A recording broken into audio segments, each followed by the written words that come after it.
بسم اللہ الرحمن الرحیم۔ واصف علی واصف کی کتاب حرف حرف حقیقت میں ایک موضوع ہے کہانی۔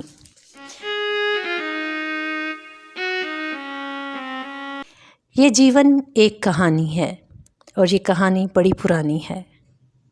پہلے بچے کے ساتھ ہی کہانی پیدا ہو گئی اور پھر کہانی سے کہانی اور پھر کہانیاں ہی کہانیاں، ایک جال ہے کہ بچھا ہوا ہے۔ کچھ پوری کہانیاں ہیں اور کچھ ادھوری، کسی کا آغاز نہیں، کسی کا انجام نہیں۔ کہانی سنانے والا کوئی نہ ہو تو بھی کہانی خود کو سناتی رہتی ہے، سامع نہ بھی ہو تو بھی کہانی جاری رہتی ہے۔ وجود آدم علیہ السلام سے پہلے بھی کہانی تھی اور تخلیق آدم علیہ السلام کے بعد تو کہانی کا باقاعدہ آغاز ہو گیا تھا۔ فردوس بریں کا قصہ، طاغوت، ابلیس اور پھر لغزش آدم، دانہ گندم، پھر سفر سوئے زمین، فردوس گمگشتہ اور پھر قیام قرار فی الارض، ایک مکمل کہانی۔ اس کے بعد عروج آدم خاکی، آدم خاکی، سب کہانی ہے۔ چھن جانے کے بعد جس مقام کی دوبارہ تلاش شروع ہو جائے وہی مقام انسان کا بہشت ہے۔ انسانوں کی اقسام کی طرح کہانیوں کی بھی بہت سی اقسام ہیں۔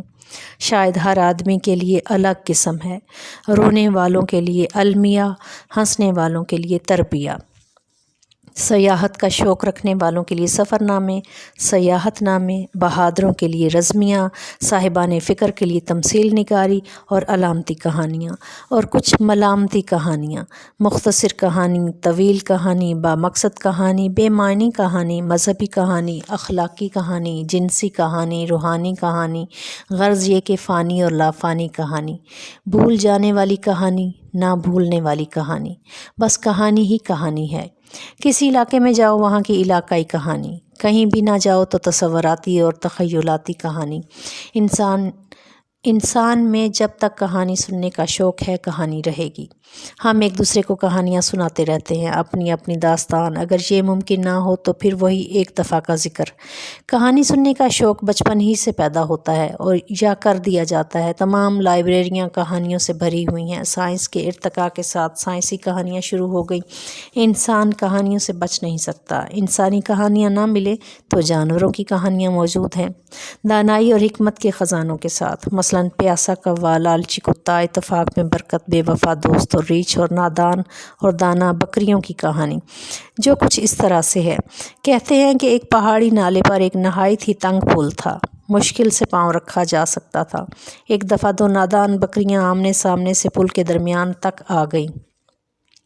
جگہ تنگ تھی، دونوں نہیں گزر سکتی تھیں، واپس جانا بھی مشکل تھا، ایک دوسرے کو کوسنے لگیں، تم نے میرا راستہ روکا ہے۔ جھگڑا شروع ہو گیا، باتوں باتوں میں سینگوں کا استعمال شروع کر دیا اور پھر دونوں دھڑام سے نیچے گر گئیں۔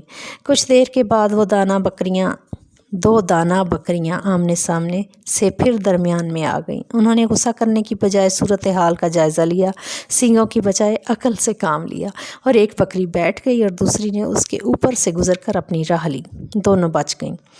وہ دن گئے جب بچوں کو اسکولوں میں گلستان بوستان کی کہانیاں پڑھایا کرتے تھے اور نتیجہ یہ ہوتا تھا کہ بااخلاق معاشرہ پیدا ہوتا تھا۔ اور آج جو کچھ ہو رہا ہے ویڈیو کی کہانیوں کا اثر ہے۔ جنسی تشدد اور دہشت گردی پہلے فلموں میں دکھائی جاتی تھی اور پھر سماج میں اسے دکھایا جا سکتا ہے۔ پہلے فلموں میں دکھائی جاتی تھی اور پھر سماج میں اسے دیکھا جاتا ہے۔ جب ذہن پختہ ہو جائے تو اصلاح کا امکان کم ہو جاتا ہے۔ کہانی کے لیے ضروری ہے کہ اس میں ایک مرکزی خیال ہو۔ مثلاً پاکستان کی کہانی میں مرکزی خیال اقبال رحمۃ اللہ علیہ کا ہے۔ ایک مرکزی کردار بھی ہونا چاہیے جیسے قائد اعظم رحمۃ اللہ علیہ، ایک آغاز بھی ہو جیسے 1947۔ اس میں ایک ماحول بھی ہونا چاہیے کہ ہمارا ماحول۔ اگر اخبارات کچھ نہ بیان کریں تو کہانی میں ایک کلائمیکس بھی ہونا چاہیے۔ کلائمیکس یا نقطہ عروج اس مقام کو کہتے ہیں جس کے بعد یہ مقام نہیں رہتا۔ عروج ہمیشہ نہیں رہ سکتا۔ ہر حکمران اپنے دور کو عروج کا نقطہ سمجھتا ہے، یہ جانے بغیر کہ عروج کے بعد زوال ہوتا ہے۔ شکر ہے کہ پاکستان نے ابھی عروج حاصل کرنا ہے، تاہم ابھی راہ گزر میں ہیں۔ عروج کے حوالے سے ایک کہانی مشہور ہے۔ کہتے ہیں کسی خطے نے عروج حاصل کر لیا، یہ بہت قدیم زمانے کا ذکر ہے۔ مالک نے دیکھا کہ بندہ یعنی انسان فطرت میں مداخلت کر رہا ہے۔ جبریل کو حکم دیا کہ بستی کو اڑا دیا جائے۔ اسرائیل سے نہیں، جبرائیل سے کہا گیا۔ جبرائیل علیہ السلام نے عرض کی، اے مالک الملک، اجازت ہو تو میں ان لوگوں کے علم کا معیار دیکھ لوں۔ اجازت مل گئی۔ وہ گئے اور ایک گڈریے کو دیکھا کہ وہ جنگل میں بھیڑیں چرا رہا تھا۔ جبرائیل علیہ السلام انسانی لباس میں اس کے پاس پہنچے اور بولے، بھائی کچھ حساب لگانا جانتے ہو؟ وہ بولا، ہاں لیکن بہت کم۔ جبرائیل نے کہا، حساب لگاؤ۔ اس وقت جبرائیل کہاں ہے؟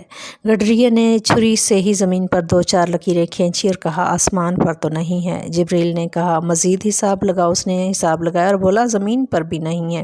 جبرائیل علیہ السلام نے مزید حساب کے لیے کہا۔ وہ بولا، بھائی یا تم جبرائیل ہو یا میں تو نہیں ہوں، بس تم ہی جبرائیل ہو۔ اس کے بعد بستی کو نابود کر دیا گیا۔ مولانا روم رحمۃ اللہ علیہ نے کہانیوں کے روپ میں معرفت کے مسائل حل کیے۔ وہ علم باطن اور علم روح کے اظہار کے لیے کہانیاں لکھتے تھے۔ وہ کہتے ہیں کہ اگر شوق مر جائے تو انسان کے زندہ رہنے کا کوئی فائدہ نہیں۔ عشق کو مولانا طبیب جملہ علت ہائے ماں کہتے ہیں۔ ان کی ہر کہانی پر مغز و پرسوز ہے۔ وہ درس باطن دے رہے ہیں اور کہانیاں بیان کر رہے ہیں، نکتے کھولتے چلے جاتے ہیں اور بات کی وضاحت ہوتی چلی جاتی ہے۔ اقبال رحمۃ اللہ علیہ کو علم کا خزانہ پیر رومی رحمۃ اللہ علیہ کے فیض سے حاصل ہوا۔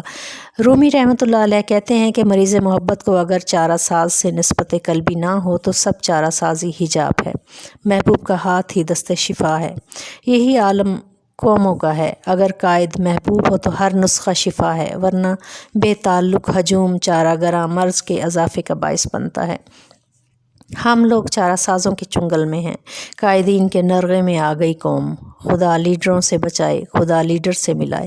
بہرحال کہانیاں تعلیم و تبلیغ کے لیے بھی موزوں ہیں اور عرفان ذات کے لیے بھی۔ سیف الملوک کی کہانی ہے ایک شہزادے اور ایک پری کی، لیکن یہ داستان ہے خود آگہی کی منزلوں کی، یہ سیر ہے وادی حیرت کی، یہ بیان ہے فراق کے درد کا، بارگاہ حسن میں دل کی فریاد کا۔ میاں محمد صاحب نے رنگ بھر دی ایک فرضی کہانی میں۔ اس میں قدردانوں اور قدر شناسوں کے احسانات کا ذکر ہے، محسنوں کا فیض ہے اور شکر کا اظہار کہ میں گلیاں دا کوڑا روڑا محل چڑھایا سائیاں، یعنی سخی نے ہمیں کیا سے کیا کر دیا، گلیوں سے نکال کر محلوں میں بٹھا دیا۔ وہ اگر چاہے تو قطرہ بھی سمندر ہو جائے۔ بڑے عرفان کی داستان ہے، بڑے درجے کا بیان ہے، کہانی ہے لیکن معرفت کی داستان۔ کہانی کے روپ میں اصل کہانی ختم ہوتی جا رہی ہے۔ ہم داستانیں سنتے سناتے کہیں خود بھی کسی داستان کا حصہ نہ بن جائے۔ ہمیں ہر لمحہ بیدار رہنا چاہیے۔ ہمارے ہاں بھی بڑے جادو بیاں داستان گو موجود ہیں۔ غریبوں کو امیر ہونے کا کاذب مژدہ سنانے والے داستان گو غریبی میں مزید اضافہ